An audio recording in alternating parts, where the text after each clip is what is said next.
നോക്കൂ, തോട്ടിപ്പണി നിരോധിച്ചൊരു രാജ്യത്ത്, കേരളം പോലൊരു സംസ്ഥാനത്ത് ഒരു മദർഷിപ്പ് വന്നാണ് കേട്ടോ എത്ര കണ്ടെയ്നറുകളുമായി.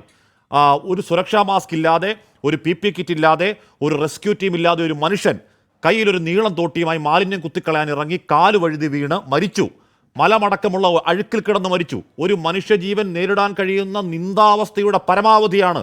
അത് കത്തിച്ചു നിർത്തണ്ടേ? ചർച്ച ചെയ്യണ്ടേ? ധന്യ, ഇവിടെ ചർച്ച ഇത്രയും സമയം തുടങ്ങിയിട്ടും 3 രാഷ്ട്രീയ പാർട്ടിൻ്റെ ആൾക്കാരും അവരെ രാഷ്ട്രീയത്തെ ന്യായീകരിക്കുകയാണ്.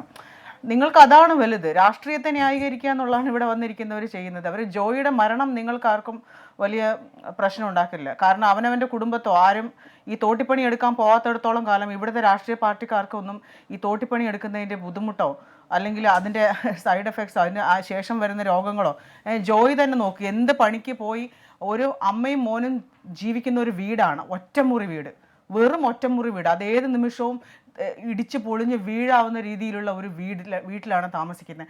എത്ര സാമൂഹ്യമായിട്ടുള്ള എത്ര മോശം സാമ്പത്തിക സാഹചര്യത്തിലുള്ള ആളുകളാണ് ഇത്തരം പണിക്ക് ഇറങ്ങി വരുന്നതെന്നറിയാമോ?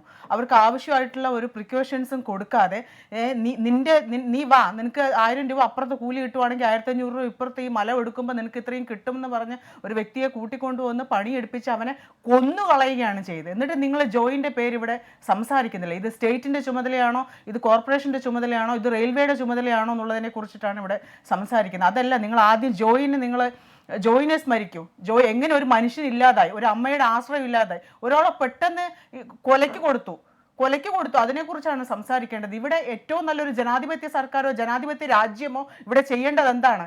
ഇവിടെ മെഷീനറീസ് ഉപയോഗിക്കുക, ലെസ് മാൻ പവർ ഉപയോഗിക്കുക. അങ്ങനത്തെ ഒരു സിസ്റ്റത്തിലേക്ക് ഇതുവരെ ഇവിടെ വന്നിട്ടുണ്ടോ? ആ ലെസ് മാൻ പവറിലേക്ക് ഇപ്പോഴും നഗരസഭയിൽ നമ്മൾ രാവിലെ എണീച്ച് ട്രിവാൻഡ്രം സിറ്റിയിൽ നമ്മൾ പോകുമ്പോൾ കാണുന്നതാണ് ഇപ്പോഴും ആ കൈവരി പോലത്തെ ഉന്തുവണ്ടിയിൽ ആൾക്കാർ ഒരു കയ്യറയിട്ട് അവിടുത്തെ തുപ്പിയതും വിസർജ്യങ്ങളും എല്ലാം കൈകൊണ്ടെടുത്ത് ഉന്തിക്കൊണ്ട് പോകുന്ന കാഴ്ചയാണ് കാണുന്നത്.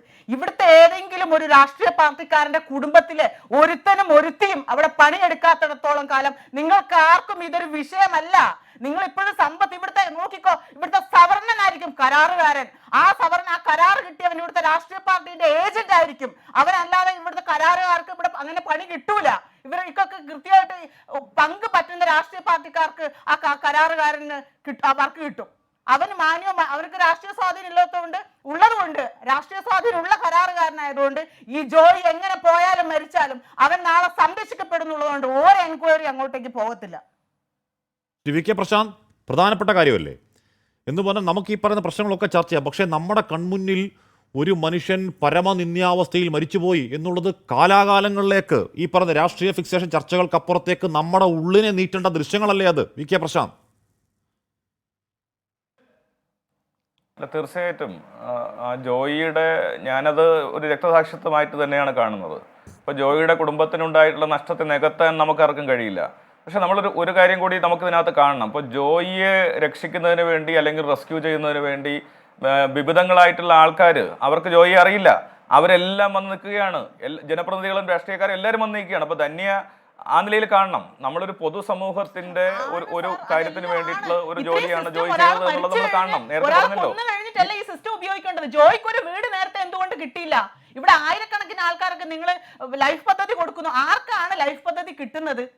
ഇത് മനുഷ്യന് ഇവിടെ നമുക്ക് എല്ലാ സംവിധാനങ്ങളും വേണം. പക്ഷെ അതിന് മുമ്പായിട്ട് എന്താണ് വേണ്ടത്? മനുഷ്യന് കയറി കിടക്കാൻ ഇടമാണ് വേണ്ടത്. ഇന്നും അത് കേരളം എത്ര മുന്നോട്ട് പോയിട്ടും ഇപ്പോഴും നമ്മൾ ഭൂമിയില്ലാത്ത, അടിസ്ഥാന സൗകര്യങ്ങളില്ലാത്ത, വിഭവങ്ങളിൽ അധികാരമില്ലാത്ത, ഇങ്ങനെ സാമ്പത്തികം ഇല്ലാത്ത മനുഷ്യരെ കുറിച്ച് മാത്രം ഇവിടെ ഹീനമായിട്ടുള്ള രീതിയിൽ ചർച്ച ചെയ്യേണ്ടി വരുന്നു.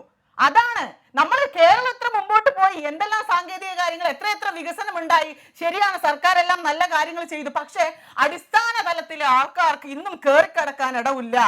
നിങ്ങൾ എത്ര ലൈഫ് പദ്ധതി കൊണ്ടുവന്നിട്ട് ഇവിടെ തികയുന്നില്ല. അപ്പൊ നിങ്ങൾ എന്താണ് ചെയ്യേണ്ടത്? കൂടുതൽ വീടുകൾ കൊണ്ട് മനുഷ്യന് വൃത്തിയായിട്ട് താമസിക്കാനുള്ള ഒരു സ്പേസ് പോലും.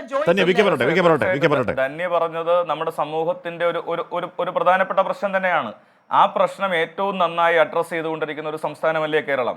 നിങ്ങൾ നോക്കി, ഈ വിഭാഗത്തിൽ അടക്കം പെടുന്ന നിരവധി ആളുകൾക്ക് നല്ല വിദ്യാഭ്യാസവും നല്ല തൊഴിലും നല്ല സാമൂഹ്യ സാഹചര്യവും കിട്ടിയിട്ടുള്ള നാടാണ് ഈ കേരളം എന്ന് പറയുന്നത്. 2025 എത്തുമ്പോൾ പട്ടിണി ഇല്ലാതാക്കാൻ വേണ്ടി പരിശ്രമം നടത്തുന്ന ഒരു നാടല്ലേ നമ്മുടെ നാട്. അപ്പൊ അങ്ങനെയൊക്കെ ഒരു നല്ല പരിശ്രമം നമ്മുടെ നാട്ടിൽ നടക്കുന്നുണ്ട് എന്നുള്ള കാര്യം ധന്യ മറന്നു പോകരുത് ആ കാര്യം. കേരളം ആ കാര്യത്തിൽ നാടിന് മാതൃകയായിട്ടുള്ള, ഇന്ത്യക്ക് മാതൃകയായിട്ടുള്ള നിരവധി പരിഷ്കാരങ്ങൾ നടപ്പാക്കി വിജയിപ്പിച്ച നാടാണ്. ഇപ്പോൾ മാനുവൽ സ്കാവെഞ്ചിങ് അടക്കമുള്ള കാര്യങ്ങൾ ആദ്യം നിരോധിച്ചത് നമ്മളാണ്. പക്ഷെ ചില സാഹചര്യങ്ങളിൽ നമുക്ക് അത്തരം കാര്യങ്ങൾ വീണ്ടും വരേണ്ടി വരുന്നത് നമ്മുടെ ദുര്യോഗമാണ്. ഇപ്പോൾ റോബോട്ടിക് അടക്കമുള്ള സംവിധാനങ്ങൾ ഇപ്പോൾ ഉണ്ട്.